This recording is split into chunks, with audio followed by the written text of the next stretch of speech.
Sur Bonello ħareġ bl-aktar mod ċar matul din il-laqgħa li l-investituri mhux iħossuhom protetti u qed iħossu li qed iħossuhom rikattati b'din l-offerta. Iva l-investituri mweġġejn ħafna, jiena ġieli nkun irrabjat għax nista' nissenzja, nista' nempatizza ma' dawn l-investituri illi daħqu bihom meta daħluhom fil-fond, daħqu bihom meta mmaniġjawlhom il-fond, daħqu bihom ukoll issa il-mod kif iridu jixtru id-drittijiet tagħhom.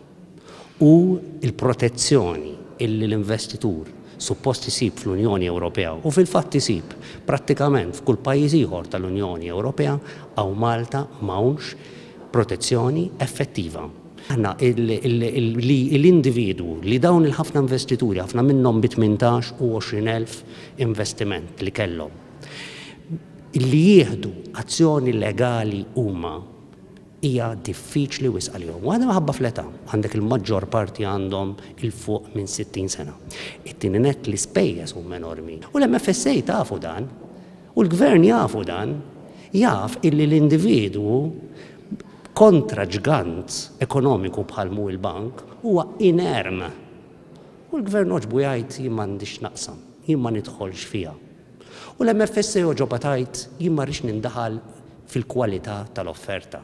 Meta ovvju li l-MFSA li għandha missjoni li tipproteġi lill-investitur, li trid tara li kwalunkwe prattika li tista' tkun danneġġuża għall-interessi tal-investituri kellha jkollha valutazzjoni ta' jekk l-offerta kellix il-prerekwiżiti ta' ġustizzja u jekk ma kellix kellha żomma tal-inqas sakemm jitlestew it-tliet rapporti kollha.